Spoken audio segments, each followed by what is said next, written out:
Bonsoir tout le monde. La vidéo d'aujourd'hui, promise il y a quelques jours, porte sur le profil ou bien le portrait d'Émile dans Émile ou de l'éducation de Jean-Jacques Rousseau.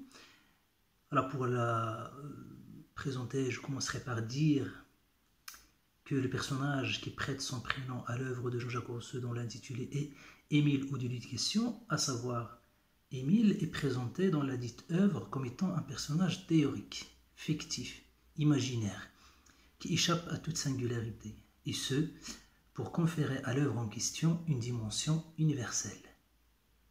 L'ambition du présent travail, c'est-à-dire de la présente vidéo, est de reconstituer le portrait d'Émile, et ce à partir de deux moments, dans lesquels nous répondrons à deux questions suivantes. Premièrement, pourquoi le choix d'Émile? Deuxièmement, qui est Émile? Dès le premier livre d'Émile de l'éducation, Jean-Jacques Rousseau, en tant que gouverneur, nous présente Émile sous des traits généraux. Il lui assigne une identité vague qui échappe à toute détermination. Il cherche par là à affranchir Émile de tout attachement et de toute appartenance qui pourrait influencer, voire pervertir sa nature. Il déclare dans ce sens, dans le premier livre à la page 65, ceci. Il faut donc généraliser nos vues et considérer dans notre élève l'homme abstrait, l'homme exposé à tous les accidents de la vie humaine.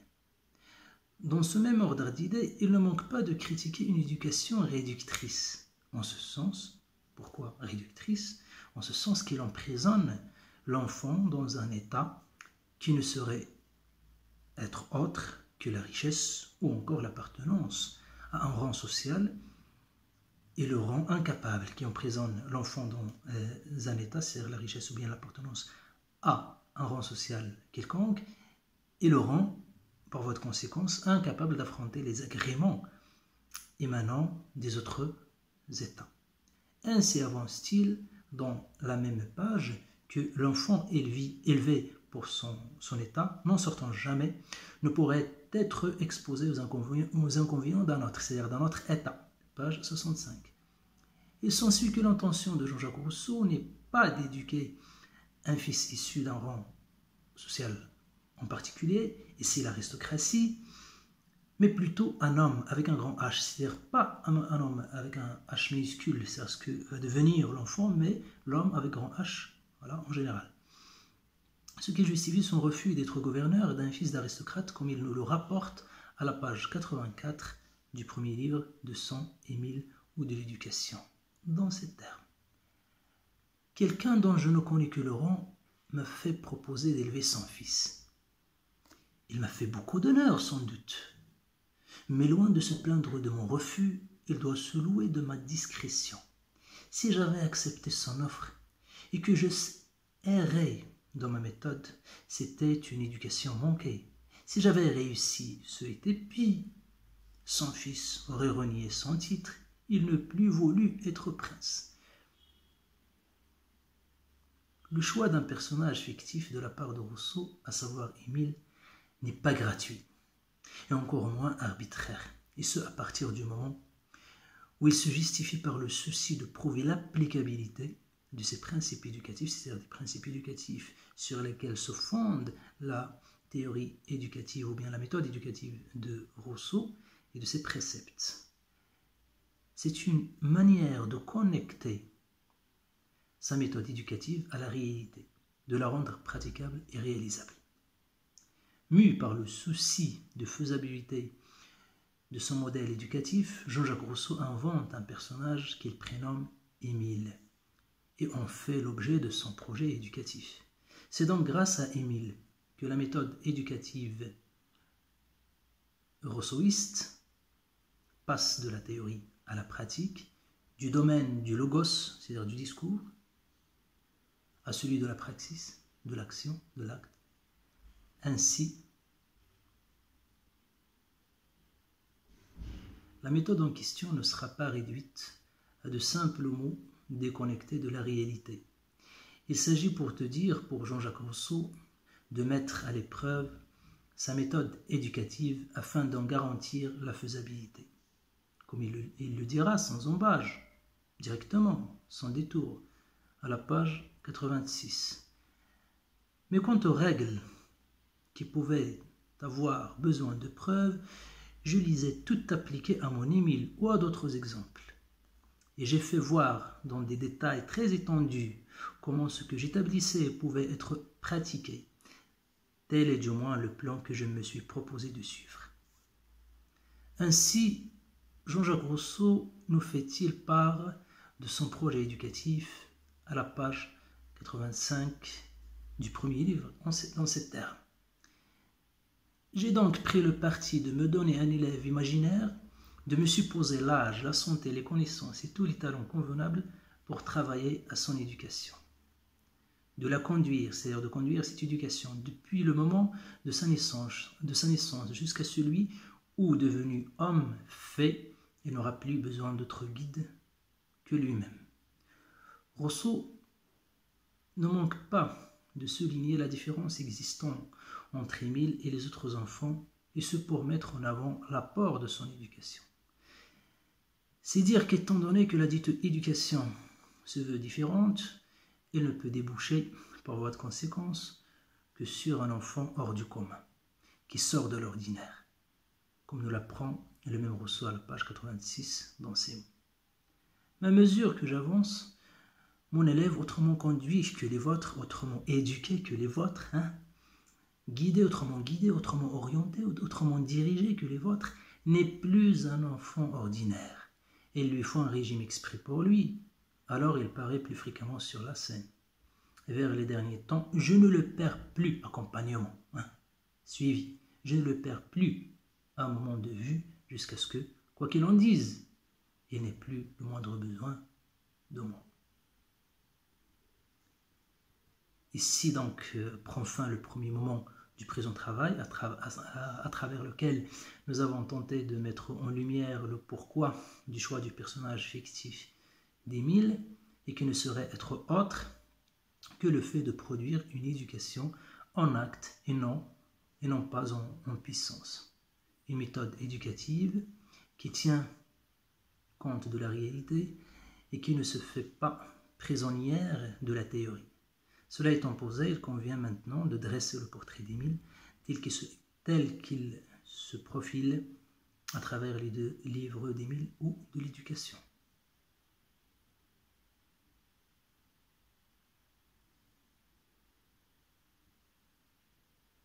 Voilà. Donc Émile est, selon Jean-Jacques Rousseau, nécessairement orphelin. Et ce, pour qu'il ne soit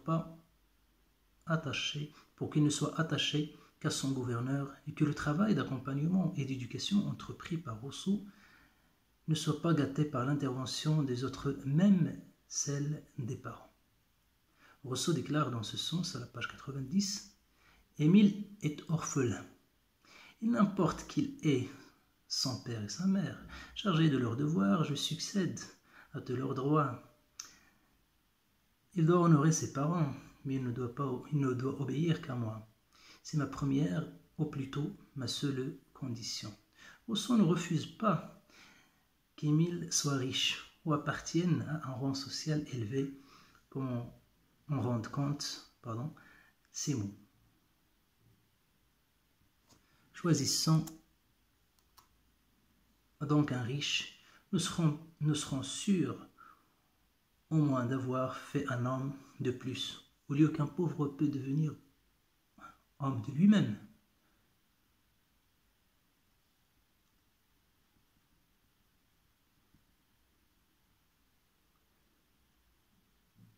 Par la même raison, je ne serais fâché qu'Émile ait de la naissance.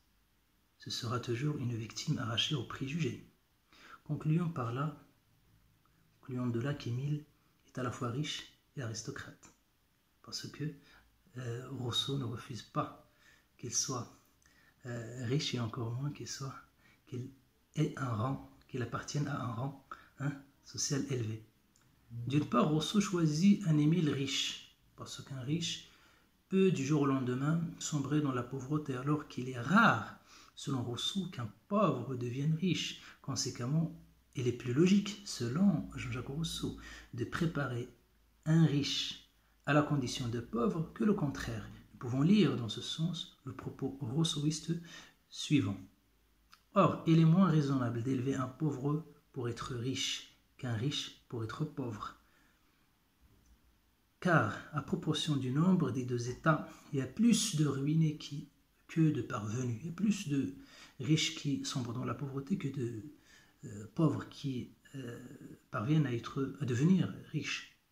D'autre part, affecter Émile à l'aristocratie est motivé, d'après le même Rousseau, par le fait de le soustraire aux préjugés moyennant par le moyen de son éducation. Autrement dit, le fait qu'il soit bien né et de haute extraction ne doit pas nourrir chez lui les a priori qu'un aristocrate pourrait avoir à l'égard des autres classes défavorisées.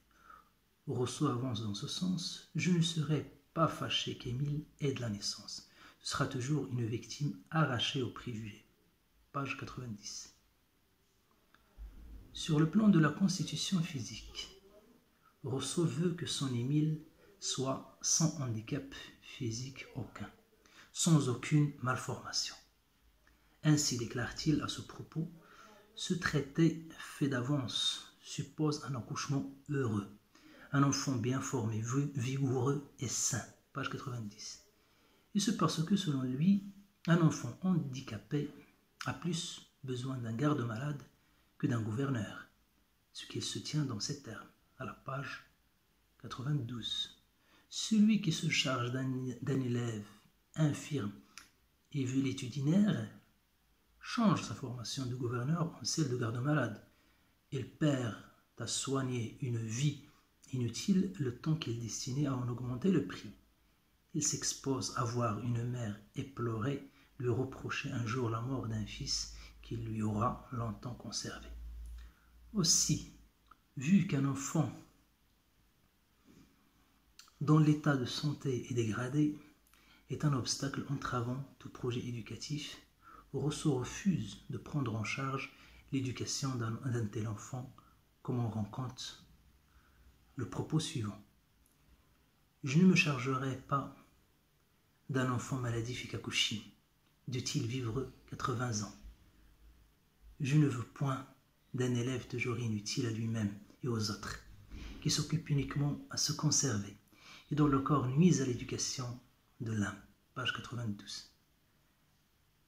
Dans ce même ordre d'idées, Rousseau soutient que l'éducation consiste à apprendre à vivre et non à empêcher de mourir.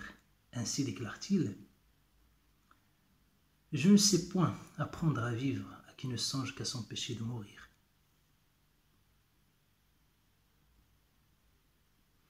Ajoutons au précité que bien qu'il soit né aristocrate, Émile est élevé à la campagne.